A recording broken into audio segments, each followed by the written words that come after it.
Hey guys, it's Brad. Thanks for checking out the video again. I hope you enjoyed the other one.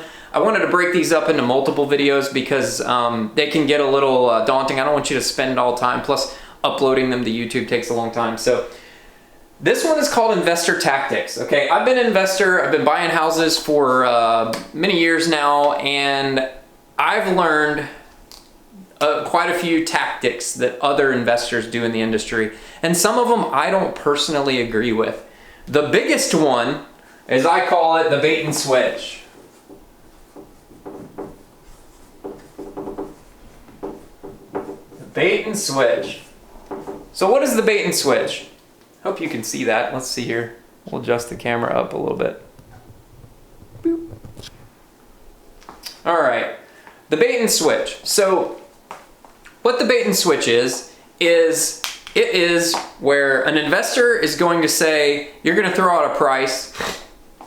Let's say you want $150,000 for your house. And that investor immediately says, great, I'll give you $150,000 for it, right? They immediately accept whatever you offered, and they send you a contract and they get you under contract. And then you read the contract and they've got a due diligence period. A lot of times it's a really long one, like 30 days. Our standard due diligence period we do is 10 days.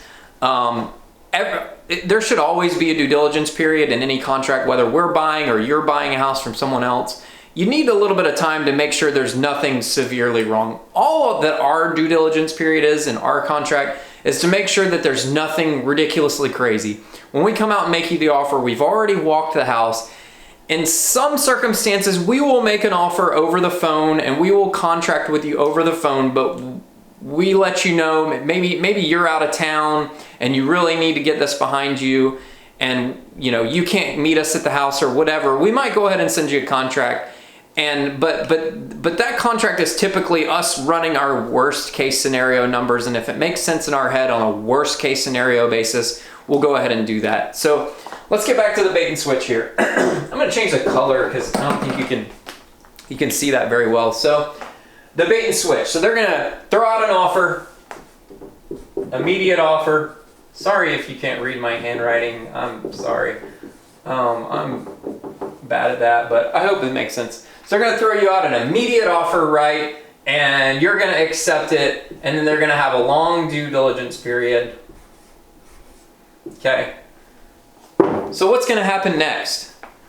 They're going to do what's called, they're going to retrade it. That's what we call in the real estate industry, retrading.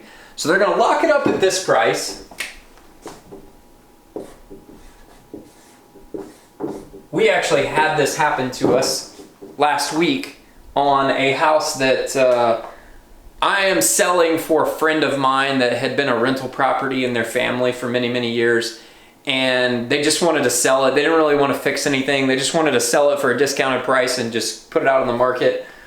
So we listed it at a discounted price and, said, attention investors, attention landlords and DIYers, house needs TLC. It needed work. It had been a rental for 20 some odd years. It's been, worn out a little bit. It needs some attention, right? But we priced it appropriately. It's priced low. So we had an investor come in and offer us a little bit less than asking. He did a 14-day close, did the offer, blah, blah, blah, but he didn't go see the property. And probably shame on me for not having him come out and see the property, but at least I felt that even if he went and saw that, because I'm an investor too myself, I priced it, or I thought I priced it appropriately based off the amount of work it needs, and I looked at what the rents would be in the area and how much a landlord typically wants to get a return on their investment for, and that's how we priced it. Well, he comes out and offers us money on the house, and then guess what he does? 5 days later, he comes back, oh, because of repairs, I'm gonna need a reduction in the price. And you know what his offer was? It was $15,000 less. Oh, and another one of his reasons why was because he said it was on a busy road. You can look at the address of the property and know that it's on a busy road just by the address, because it was, such and such road. It was on the road. If you look at it on a map, it's a busy road. And he wants a price reduction for that. Right. Sure. So that's what they're going to do to you. So that's one tactic, is I call it the bait and switch. They're going to bait you in to this high price, and then they're going to change it up and they're going to ask you for a price reduction. I can honestly tell you that in my years of being in this business, I can count on one hand out of all the deals I've ever done. I've done a lot of deals. On average, this year we're buying 2 or 3 houses a month, so that'll work out to probably, we'll be somewhere in the ballpark of 30 to 40 houses that we'll have bought this year in 2019 by the end of the year. And then I've done obviously deals in the past few years, right? And all those deals I can count on one hand, less than one hand, the number of times that I have had to ask for a price reduction on a property after we've already made the initial, after we've already signed the contract. I have only had to ask for a price reduction, I think maybe 3 times. Honestly, the number is so small, it's either 2 or 3 times in my years of this business that I've come back and asked for a price reduction because we found something substantial that needed to be addressed. And I'm talking, it was like one of them was a major foundation issue, like a major foundation issue, which was going to be a lot of money to fix. And the other instance was something else major. I think it was like a septic problem or something like that. And then the other one I think was probably similar, maybe a foundation or septic problem, or maybe it was termites. I don't remember, but it was something that we couldn't see at our initial inspection that we did when we walked the house and we made the offer. It was just something that we didn't see at that point, and we discovered it during our due diligence period. And we had to ask them for a reduction. There's a lot of investors out there that will play this game, that will bait you in at a high price, and then they will come back and they will ask you for a price reduction after the fact. And you, in your mind, the day you signed that offer, you already thought that, hey, my house is sold. I don't have to worry about this anymore.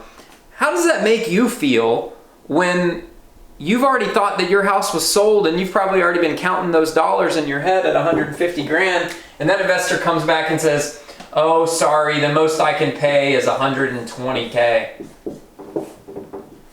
That's $30,000 off the top. That's pretty crappy. So that's one tactic, is the bait and switch. So I hope you understand what that means. A lot of people know what that means, right? The car dealership offers you this really incredible deal and you go to the lot and that car's sold and they don't have that anymore, but they have this car over here with all these super options that's $5,000, $10,000 more, right? That's pretty typical when you're buying a car. So that's one of the tactics there, is the bait and switch. So I hope that makes sense to you, and check out our next video on other investor tactics. Thanks.